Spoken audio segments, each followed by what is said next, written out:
আর্থিক সাক্ষরতা হচ্ছে ব্যক্তিগত আর্থিক ব্যবস্থাপনা, বাজেট ও বিনিয়োগ সম্পর্কে জানা, বোঝা এবং সেগুলো জীবনে প্রয়োগ করা।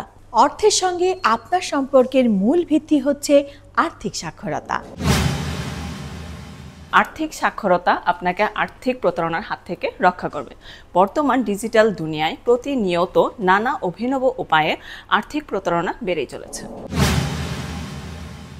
আর্থিক সাক্ষরতার মূল উদ্দেশ্য হচ্ছে মানুষের আয়, ব্যয়, সঞ্চয়, ধার ও সর্বোপরি তাদের অর্থের সুরক্ষা নিশ্চিত করা। প্রত্যেক মাসে আমাদের একটি ব্যক্তিগত বাজেট করার প্রক্রিয়া থাকে, যে প্রক্রিয়া সবার প্রথম আমাদের নিজেদের আয় নির্ধারণ করতে হয়। আয় নির্ধারণ করার পরে আমরা আমাদের প্রতি মাসে কোন কোন খাতে কত টাকা খরচ করব তার একটা তালিকা তৈরি করি।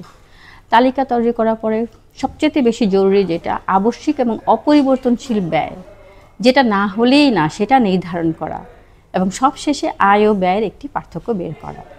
আর্থিক সাক্ষরতার মূল বিষয়টি হচ্ছে আর্থিক পরিকল্পনা। এখন আমাদেরকে বুঝতে হবে আর্থিক পরিকল্পনা কী। আর্থিক পরিকল্পনা হচ্ছে সম্ভাব্য আয়ের উপর ভিত্তি করে সম্ভাব্য ব্যয়ের জন্য পরিকল্পনা করা এবং ভবিষ্যতের জন্য আগাম হিসাব পরিকল্পনা করা। আর্থিক পরিকল্পনা আমাদের বর্তমান এবং সম্ভাব্য আয়ের উৎস চিহ্নিত করতে পারে। আর্থিক পরিকল্পনার মাধ্যমে আমরা ভবিষ্যতের ব্যয়ের খাতগুলো চিহ্নিত করতে পারি এবং সর্বোপরি আর্থিক পরিকল্পনা আপনার খরচ কমাতে এবং আপনার আয় বাড়ানোর উপায়গুলো চিহ্নিত করার পাশাপাশি আপনার সঞ্চয় করতে সাহায্য করতে পারে। আর্থিক ডায়েরি প্রতিদিনের আয় ব্যয়ের হিসাব যেখানে লিখি, ডায়েরি বা খাতা, সেটাকে আর্থিক ডায়েরি বলা হয়। কম্পিউটার বা মোবাইলের মাধ্যমে সহজেই ভার্চুয়াল ডায়েরি পরিচালনা করা যায়। প্রয়োজনীয়তা আর্থিক পরিকল্পনা করতে সহায়তা করে, প্রয়োজনীয় অপ্রয়োজনীয় ব্যয় সম্পর্কে ধারণা দেয়, খাতভেদে খরচ কমানোর মাধ্যমে ব্যয় নিয়ন্ত্রণ করা যায়, ভবিষ্যতে আর্থিক প্রয়োজন পূরণের সক্ষমতা অর্জন করা যায়। বাজেট হলো আয় এবং ব্যয় সঠিক পরিকল্পনা এবং আয়ের সুশৃঙ্খল ব্যবস্থাপনার মাধ্যমে সুনির্দিষ্ট লক্ষ্যে পৌঁছানোর পরিকল্পনা।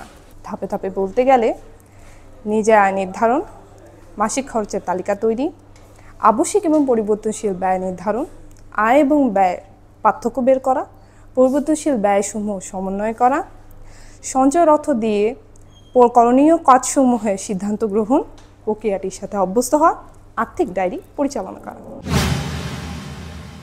যখন আয়ের থেকে ব্যয় বেশি হয় তখন আমরা বাড়তি ব্যয় মেটানোর জন্য আত্মীয় বা ব্যাংক থেকে টাকা ধার নিই, সেটিই ঋণ। ব্যাংক বা আর্থিক প্রতিষ্ঠান বিভিন্ন ধরনের ঋণ দিয়ে থাকে, যেমন শিক্ষা ঋণ, বাড়ি নির্মাণ ঋণ, কৃষি ঋণ ইত্যাদি। ব্যাংকের সুনির্দিষ্ট ফর্মে যাচিত তথ্য, ছবি, স্বাক্ষর এবং প্রয়োজনীয় কাগজপত্র জমাদানের মাধ্যমে একজন গ্রাহক তার নামে এবং তার প্রতিষ্ঠানের নামে ব্যাংক অ্যাকাউন্ট খুলতে পারবেন। মানসিকভাবে সুস্থ ও প্রাপ্তবয়স্ক, সরকার অনুমোদিত শিক্ষা প্রতিষ্ঠানে অধ্যয়নরত অপ্রাপ্তবয়স্ক শিক্ষার্থী, 18 বছরের কম বয়সী ও রেজিস্টার্ড এনজিওর সহায়তায় কর্মজীবী শিশুরাও প্রত্যেকে ব্যাংক অ্যাকাউন্ট খুলতে পারবেন। সঞ্চয় হলো আয়ের টাকা থেকে সব ধরনের খরচ মিটিয়ে যেটুকু টাকা বাড়তি থাকে। সঞ্চয় কেন করব? সামাজিক আয়োজন, বিয়ে শাদীর খরচ জোগাতে, বার্ধক্যকালে বা কর্মক্ষমতাহীন অবস্থায় খরচ মেটাতে, ধর্মীয় রীতি যেমন হজ, তীর্থযাত্রা ইত্যাদি খরচ জোগাতে, রোগ শোক বা আকস্মিক দুর্ঘটনা খরচ জোগাতে, সংসারের বিভিন্ন দরকারে সঞ্চয় করব। 3টি সহজ উপায়ে সঞ্চয় করা যেতে পারে, যেমন খরচ কমিয়ে, খরচ আপাতত না করে, খরচ বাদ দিয়ে। ব্যাংক অ্যাকাউন্ট কিভাবে খুলতে হয় এটাও আর্থিক সাক্ষরতার একটি গুরুত্বপূর্ণ বিষয়। বর্তমানে ব্যাংকে না গিয়েও যে কোনো ব্যাংকের অ্যাপ ব্যবহার করে ব্যাংক অ্যাকাউন্ট খোলা সম্ভব। ব্যাংক অ্যাকাউন্ট খুলতে কী কী লাগে?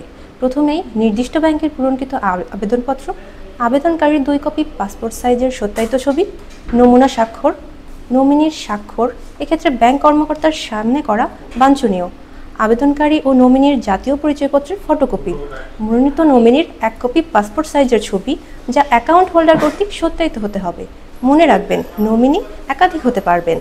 প্রযোজ্য ক্ষেত্রে আবেদনকারীর টিনের ফটোকপি, ভবিষ্যৎ লেনদেন সংক্রান্ত তথ্য এবং অন্যান্য। আসুন আর্থিক সাক্ষরতার জ্ঞান অর্জন করি, দেশ গঠনে অংশগ্রহণ করি।